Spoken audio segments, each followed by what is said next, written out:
잘못된 열심의 고백이라는 제목으로 말씀을 드리겠습니다. 사람마다 마음속에 품은 간절한 소망이 있습니다. 그런데 특히 이러한 소망이 밖으로 드러나는 시기는 그 사람의 생애의 마지막을 직감하는 그러한 시기가 될 것입니다. 여기 사도 바울은 진짜 자기 개인의 평안보다는 이스라엘 민족의 구원을 간절히 소망했던 그러한 사람입니다.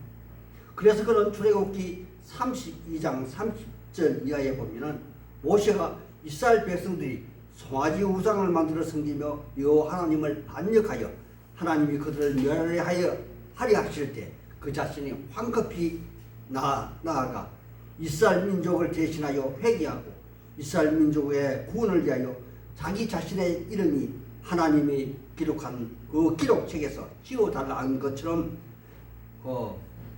여기 바울 자신도 로마서 9장 1절에서 3절에 자기 민족 자기 동족의 구원함을 얻기 위하여 큰 근심과 고통이 있으니 이는 곧 자기 민족 곧 권력의 친척들을 위하여 내 자신이 저주를 받아 그리스도에게서 끊어질지라도 원하는 바라고 그렇게 강력한 소망을 표현한 것이 아니겠습니까?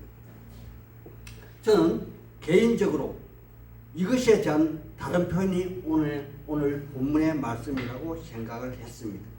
바울은 여기 자기 자신이 가이사랴 감옥에 갇혀 있은 지 벌써 2년이란 시간이 지났습니다.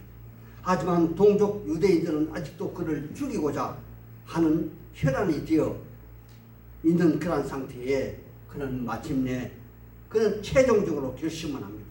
바로 로마 가이사 즉 로마 황제 앞에서 재판을 받기를 원했던 것입니다.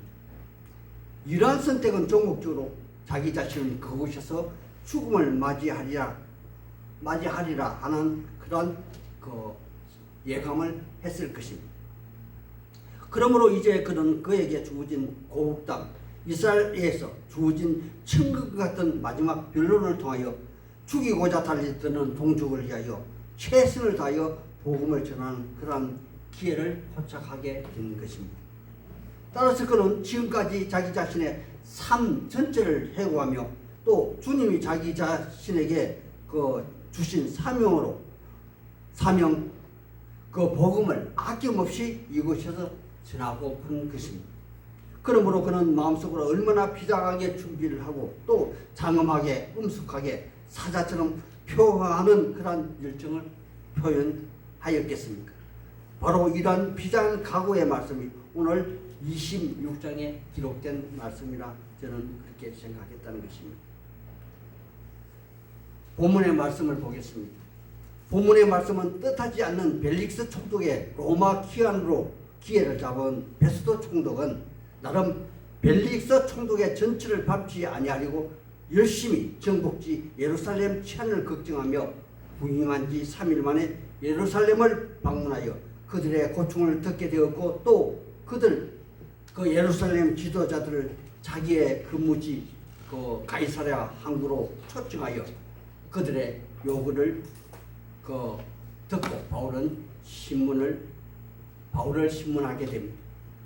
그러나 뜻밖에도 그는 로마의 시민권을 가지고 있었고 또 무엇보다 제 명분이 없었고 따라서 그들의 요구대로 죽일 수가 없어서 고민에 빠지게 된 것입니다. 그런데 엎친 데 덮친 격으로 이번에는 그 제수인 그가 로마 황제 앞에서 심판을 받겠다 그에게 요구하게 된 것입니다. 하지만 이번에도 마땅히 황제에게 적당한 제목을 붙일 수가 없어 마음에 고민이 생겼습니다. 그러던 중 대헤롯의 손자이며 유대 하스몬 왕자의 핏줄을 이어가는 아그리파 2세의 문안을 받게 되었고 그에게 자문을 구하는 장면이 바로 25장 26절 27절 그리고 오늘 26장 1절의 말씀입니다. 제가 이 부분을 읽어 드리겠습니다. 그에 대하여 황제께 확실한 사실을 알릴 것이 없으므로 신문한 후 상소할 자리가 있을까요? 당신들 앞에 특히 아그리파 당신 앞에 그를 내세웠나이다. 그 제목도 밝히지 아니하고 제수를 보내는 것이 무리한 일인 줄 아나이다 하였더라. 아멘. 이에 바울은 아그리파 왕으로부터 공식적으로 변명의 기회를 얻은 후 그의 최후 진술을 이야기합니다. 그 진술이 바로 그 2절에서 23절의 말씀으로 우리가 바로 살펴볼 오늘 말씀인 것입니다. 하나님의 사람들이요, 지난번에도 제가 말씀을 드렸듯이 여기 아그리파 2세 왕과 그의 부인 버니게는 대헤롯의 둘째 부인, 즉 하스본 왕조의 딸에서 태어난 유대인의 피가 섞인 그 유대인의 자손들이며 둘은 남매입니다. 그러므로 당연히 그들은 할머니의 영향으로 유대인의 전통과 모세의 율법의 조예가 있었으리라 그렇게 감히 짐작할 수가 있을 것입니다. 그래서 사도 바울은 3절에 그들 왕의 부부가 유대인 풍속과 유대인의 문제를 소상히 알고 있다고 말하고 있는 것이며 4절에 종교의 문제를 일으킨 그의 이름이 사울에서 바울된 가정을 알고 있을 것이라 그렇게 말하고 있는 것입니다. 그리고 그는 자신이 유대교 중에서 가장 엄한 바리새파라고 밝히기도 합니다. 그러하다면 하나님의 사람들이요, 왜 이 시점에서 바울은 자기를 바리새파 사람이라고 밝히고 있는 것일까요? 그것은 바로 대제사장을 포함한 유대인들이 바울의 죽음을 요구한 이념을 달래는 정치적인 개념이 아니라 지극히 현실적이고 종교적 차이를 시키고자 하는 그러한 주장을 하고픈 것이 아닙니까? 따라서 그를 죽이려고 모이는 대다수의 집권 세력인 바로 부활이 없다고 주장하는 제사장 계급인 바리새파들이고 또 유대교 전통을 고수하는 야당으로서의 바리새인들이며 이들 모두는 이념의 갈등으로 똑같이 메시아 출현을 기대하기는 하나 단지 다니엘서 7장에 등장하는 통치의 왕, 즉 다윗과 같은 메시아 출현을 기대하는 그러한 인물들이라는 것입니다. 그러므로 바울 사도는 공식적으로 유대인들에게 고소 고발을 당하고 죽임을 당할 하등한 이유가 전혀 없으며 또한 앞서 대제사장들이 추천한 드들로 변사가 주장했던 세 가지 제목, 즉 첫째, 천하의 유대인을 소집하여 로마에 대응하여 폭동을 일으키는 그러한 현체제를 정복시키는 그러한 자라는 것이며, 두 번째, 이단의 개수로서 모세의 법령을 위반하여 사회를 어지럽게 하는 그러한 자라는 것이고, 또 세 번째, 성전을 모독하여 하나님을 반역하는 행위를 선동하여 사회의 질서를 어지럽게 하는 그러한 사람이라는 그러한 주장인 것입니다. 그렇다고 왜 이렇게 모질게 끈질기게 여기 대제사장 그룹들과 바리새인들은 사도 바울을 그토록 죽이려고 그 말도 안 되는 제목으로 2년이나 그렇게 목매는 것일까요? 바로 사두개인이 반대하는 근본 이유는 부활이 없다는 것이며, 만약 메시아가 오셨다면 그들의 영원한 안식처, 즉 제사장 직분은 더 이상 필요치 않다는 것이며, 그들의 후손의 특권과 신분이 이 평민으로 추락하는 것을 염려했기 때문일 것입니다. 두 번째, 바리새인들의 주장은 앞서 제가 말씀을 드린 것처럼 메시아는 이사야서 53장에 고난의 메시아가 아니라 다니엘서 7장에 등장하는 다윗과 같은 메시아가 오셔서 단번에 로마 압제에서 벗어나게 함으로 이스라엘 나라를 회복시키고 오히려 이스라엘 나라를 부강하게 만들어서 조공을 바치는 나라가 아니라 조공을 받게 하는 그러한 메시아를 기대하는 것으로서 바울 사도가 주장하는 예수는 그들의 기대치에 미치지 못하는 그러한 인물로서 그들의 교리에 어긋나기 때문일 것입니다. 그러므로 바울의 주장은 사두개파들에게 대대로 가업을 훼손당하는 치명상을 안기치는 그러한 인물이며, 바리새파들에게는 엉터리 같은 인물을 메시아라 주장하므로 도저히 인정할 수가 없었기 때문일 것입니다.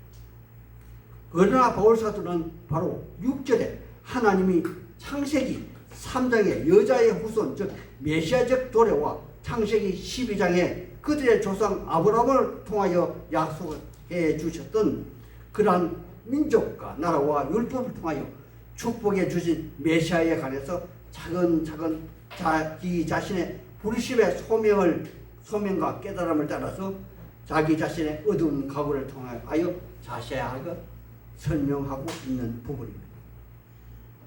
하나님의 사람들이요, 여기 7절에 바울이 주장하는 바 우리 12지파가 밤낮으로 간절히 하나님을 받들어 성령으로 얻기를 바라는 바가 과연 무엇이겠습니까?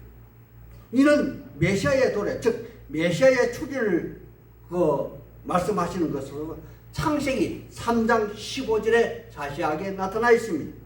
즉 여자의 후손은 영원한 아담의 저주로부터 죄로부터 해방된다는 것으로서 다시 에덴의 낙으로 회복케 하는 그 제2의 아담의 출현을 고대하는 대목입니다.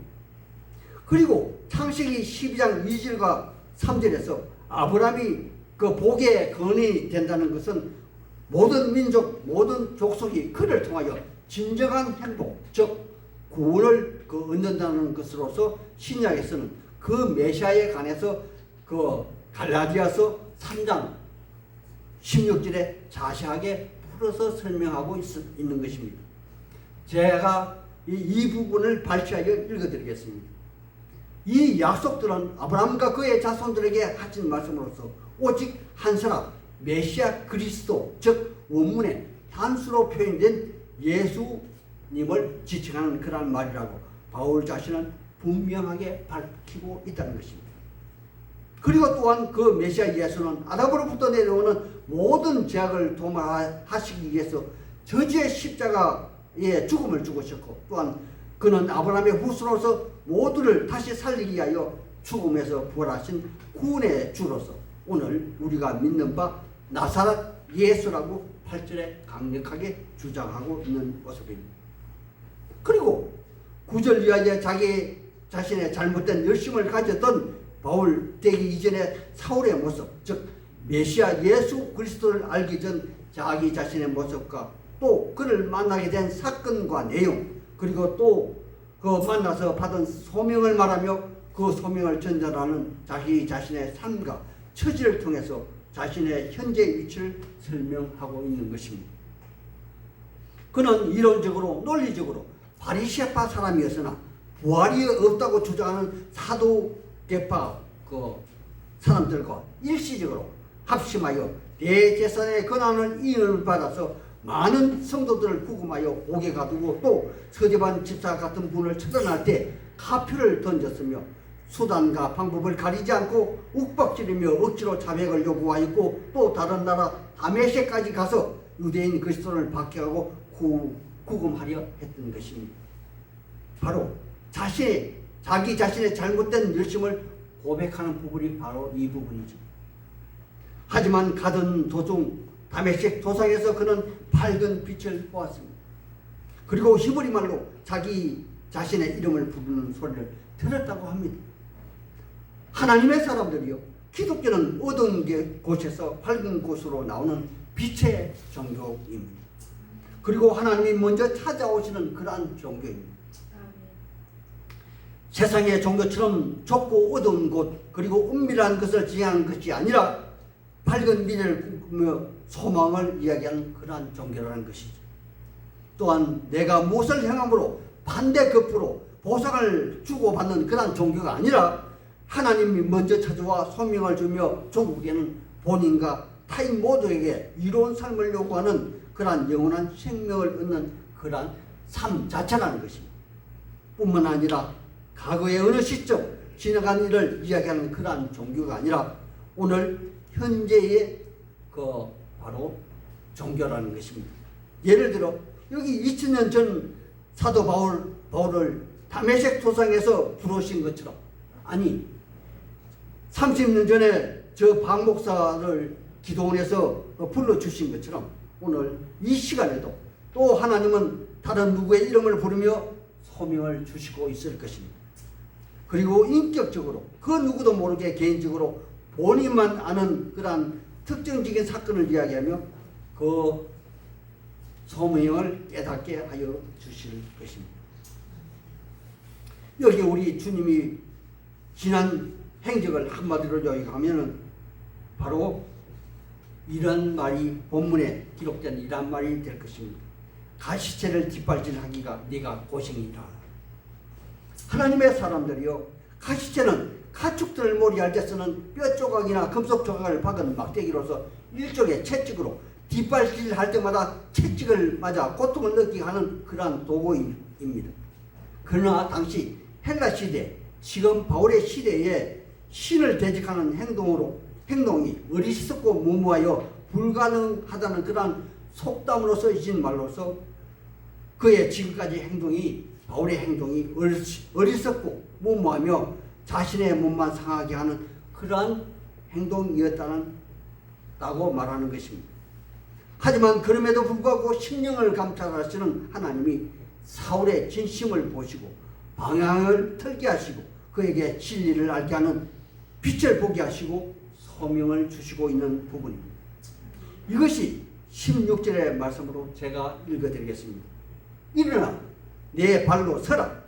내가 네게 나타난 것은 곧 네가 나를 본 일과 장차 내가 네게 나타날 일에 대하여 너로 종과 정의를 삼으려 함이니. 아멘. 하나님의 사람들이요, 일어나 발로 서라는 말은 다른 말로 본인의 의지로, 자율 의지로 행하라는 그런 말일 것입니다. 또한 아무리 구원의 하나님을 하실지라도 절대 강요하지 않는다는 그런 말씀이기도 합니다. 따라서 여기에 종으로, 정인으로 부르셨다 할지라도 그 종은 자신이 자발적으로 수용해야 가능한 일이며 자발적으로 증거하는 그러한 증거여야 할 것입니다. 그리고 17절과 18절에 소명의 말씀은 우리가 앞서 보았던 창세기 12장 그리고 15장에 아브라함에게 주셨던 그러한 축복의 말씀의 성취를 말하는 것입니다. 우리 같이 한번 17절과 18절의 그 본문을 찾아서 한번 같이 읽어보겠습니다. 한번 26장 17절과 18절을 같이 읽어보겠습니다. 시작.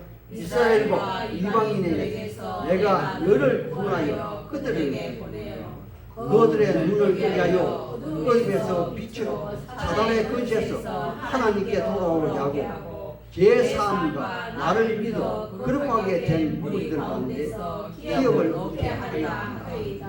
아멘. 이 말을 요약하면 이러한 말이 될 것입니다. 이스라엘과 이방인을 포함한 천하 만민이 예수로 통해서 거룩하게 된 무리들을 천국에서 영원한 생명을 얻을 것이며 그 구원의 여정에 쓰임을 받은 바울은 저 천국에서 하나님이 정한 기업을 상급으로 받을 것이다. 아멘. 이것이 바로 바울 사도가 복음을 들고 뒤돌아보지 않고 앞으로 나아가는 그러한 표대가 될 것입니다. 그러므로 바울 사도는 아그리파 왕에게 담대히 말합니다. 아그리파 왕이 나는 하늘에서 들려준 그 말씀대로 아니 전할 수가 없습니다. 이란 말이 20절에 기록이 되었습니다. 바로 다메섹과 예루살렘에 있는 사람들과 유다와 온 땅과 이방인들까지 회개에 합당한 일을 전함으로 바리새인들이